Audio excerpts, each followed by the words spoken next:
بسم اللہ الرحمن الرحیم۔ السلام علیکم ورحمۃ اللہ وبرکاتہ۔ امید ہے آپ سب حضرات اللہ تعالیٰ کے فضل و کرم سے خیر و عافیت کے ساتھ ہوں گے۔ اسلامیات کے مضمون اسلامی اخلاق و تصوف کا آج ہمارا دوسرا سبق ہے، اور آج کے اس سبق کے اندر ہم اسلام کا تصور اخلاق قرآن و حدیث کی روشنی میں پڑھیں گے۔ اگلا سبق شروع کرنے سے پہلے ہم پچھلے سبق کا خلاصہ دیکھ لیتے ہیں۔ پچھلے سبق کے اندر ہم نے مندرجہ ذیل باتوں پر گفتگو کی تھی۔ نمبر 1، اسلامی اخلاق کا لغوی معنی۔ نمبر 2، اسلامی اخلاق کا اصطلاحی معنی۔ نمبر 3، لفظ اخلاق کا تلفظ اور ادائیگی۔ نمبر 4، اخلاق کی اقسام۔ نمبر 5، اخلاق کی حقیقت۔ نمبر 6، اخلاق کی اہمیت۔ اور آج کے اس سبق کے اندر ہم مندرجہ ذیل 4 باتوں پر گفتگو کریں گے۔ نمبر 1، اخلاق حسنہ سے متصف ہونے کا حکم۔ نمبر 2، اخلاق کے 2 اہم ماخذ۔ نمبر 3، قرآن اور اخلاق۔ نمبر 4، احادیث اور اخلاق۔ اب آئیے ذرا ان پر الگ الگ گفتگو کرتے ہیں۔ سب سے پہلی بات ہم نے کی تھی اخلاق حسنہ سے متصف ہونے کا حکم۔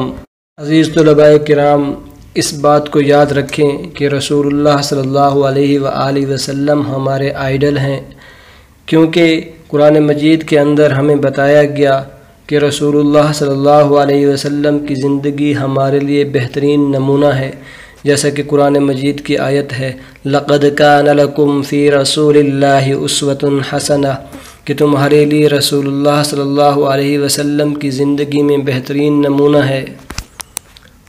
عقائد اور عبادات کے بعد آپ علیہ السلام کی تعلیمات نبوی کا تیسرا نمبر یا تیسرا باب اخلاق ہے۔ اخلاق کا لفظ سنتے ہی انسان کے ذہن میں ایک ایسا خاکہ ابھر آتا ہے کہ جس کو ہر انسان اپنانے کی کوشش کرتا ہے۔ آئیے اب ذرا یہ معلوم کرتے ہیں کہ اخلاق سے کیا مقصود ہے۔ تو عزیز طلباء کرام، یہ بات یاد رکھیں کہ جب انسان اس دنیا کے اندر آتا ہے تو دنیا کی ہر چیز کے ساتھ کسی نہ کسی طرح کا تعلق انسان کا اس کے ساتھ قائم ہو جاتا ہے۔ کبھی تو انسان کا والدین کے ساتھ تعلق ہوگا، کبھی اہل و عیال کے ساتھ تعلق ہوگا، کبھی بیوی بچوں کے ساتھ تعلق ہوگا، کبھی رشتہ داروں کے ساتھ تعلق ہوگا، معاشرے کے اندر رہے گا تو معاشرے کے افراد کے ساتھ تعلق ہوگا۔ انسانوں کے آپس کے وہ حقوق اور فرائض جن کو ادا کرنا ہر مسلمان کے لیے ضروری ہے، یہ اخلاق کا مقصود ہے۔ عزیز طلباء کرام، اب ہم اپنے اس سبق کی دوسری بات اخلاق کے 2 اہم مآخذ پر بات کرتے ہیں۔ جب ہمیں یہ معلوم ہو گیا کہ اچھے اخلاق اختیار کرنے چاہیے تو پھر ہمارے ذہن میں یہ سوال آتا ہے کہ ہمیں یہ اچھے اخلاق کی تعلیم کہاں سے حاصل کریں گے۔ سے ہمیں معلوم ہونا چاہیے کہ اخلاق کے 2 اہم مآخذ ہیں۔ اخلاق کا پہلا مآخذ قرآن کریم ہے، اور اخلاق کا دوسرا اہم مآخذ احادیث مبارکہ ہیں۔ اس کے علاوہ کچھ ثانوی مآخذ اور مصادر بھی ہیں، مثلاً کتب تفسیر ہو گئیں، کتاب المغازی والسیر ہو گئیں، اسی طرح دلائل النبوہ کے تحت جو کتابیں لکھی گئی ہیں، یہ سب بھی ثانوی درجے میں اچھے اخلاق کے مآخذ اور مصادر ہیں۔ جب ہمیں یہ معلوم ہو گیا کہ اخلاق کے 2 اہم مآخذ ہیں قرآن اور حدیث، تو آئیے اب ہم اگلی بات کی طرف بڑھتے ہیں۔ تو ہمارے آج کے اس سبق کی چوتھی بات ہے قرآن اور اخلاق۔ قرآن مجید کے اندر اکثر مقامات پر اچھے اخلاق اپنانے کی ترغیب دی گئی ہے، جن میں سے ہم چند ایک باتوں پر گفتگو کریں گے، چند ایک آیات ذکر کریں گے۔ قرآن کریم کے اندر ہمیں نرم مزاجی اختیار کرنے کا حکم دیا گیا ہے۔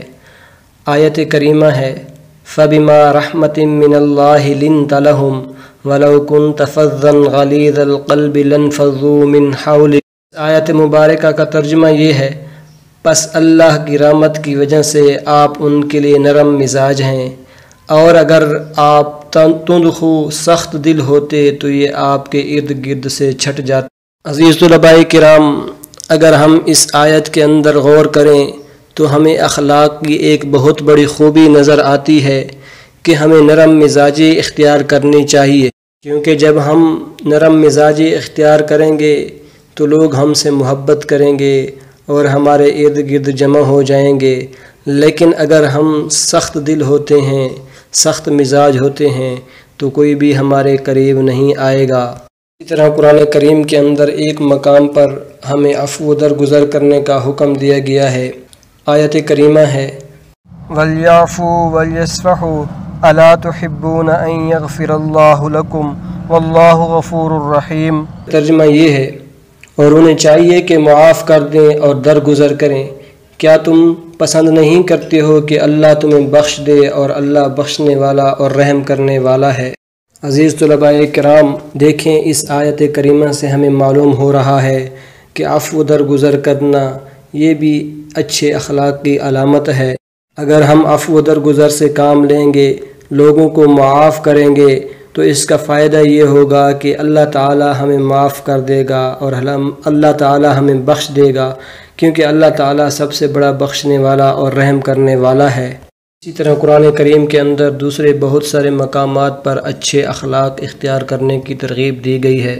عزیز طلباء کرام، اب ہم اپنے آج کے سبق کی اگلی بات احادیث اور اخلاق کی طرف بڑھتے ہیں۔ یاد رکھیں کہ بے شمار احادیث مبارکہ کے اندر ہمیں اچھے اخلاق اختیار کرنے کی ترغیب دی گئی ہے اور برے اخلاق سے بچنے کے بارے میں بتایا گیا ہے۔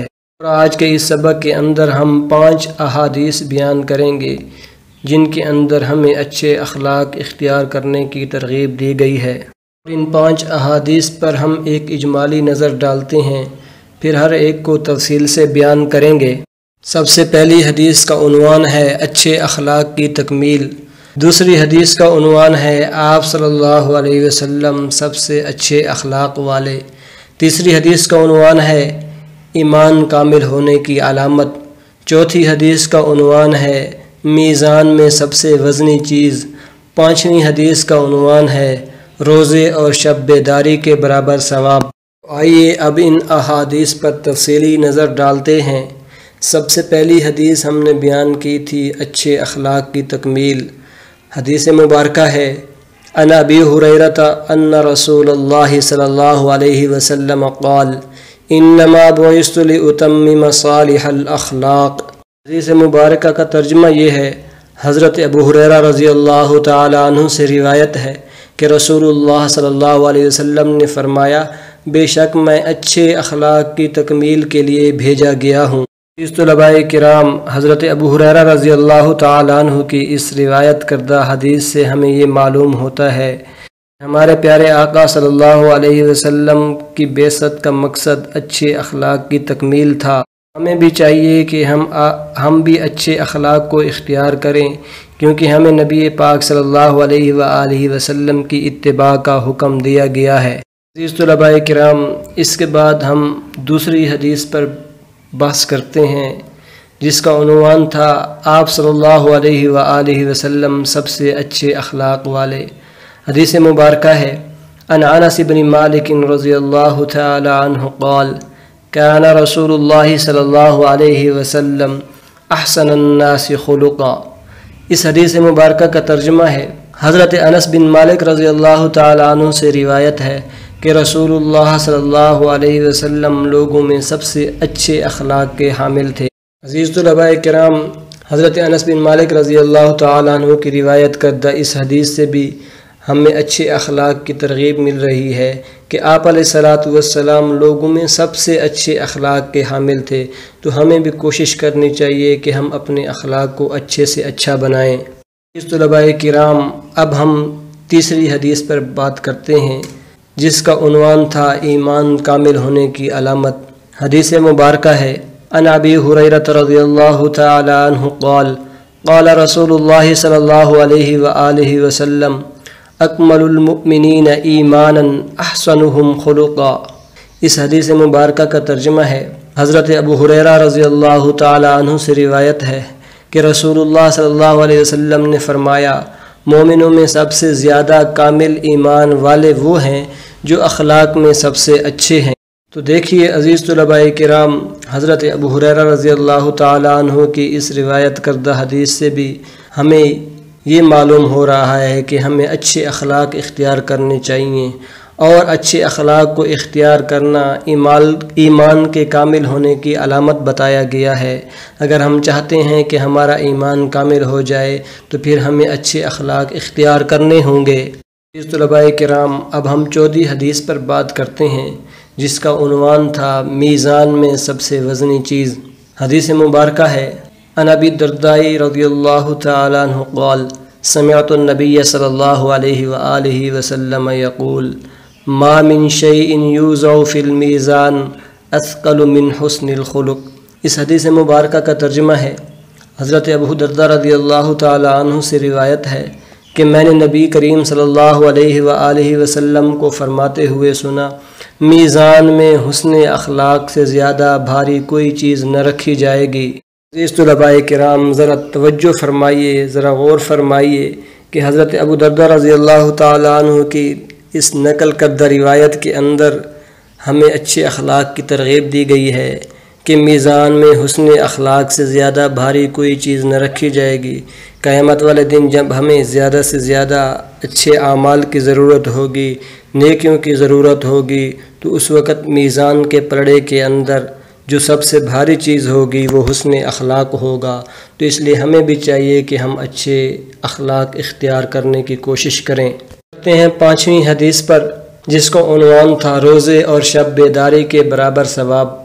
حدیث مبارکہ ہے، عن ابی الدرداء رضی اللہ تعالی عنہ قال سمعت النبی صلی اللہ علیہ وسلم یقول ان صاحب حسن الخلق لا يبلغ به درجة صاحب الصوم والصلاة۔ ترجمہ ہے، حضرت ابو درداء رضی اللہ تعالیٰ عنہ سے روایت ہے کہ میں نے نبی کریم صلی اللہ علیہ وسلم کو فرماتے ہوئے سنا، بے شک اچھے اخلاق والا شخص روزے دار اور نماز پڑھنے والے کا درجہ پا لیتا ہے۔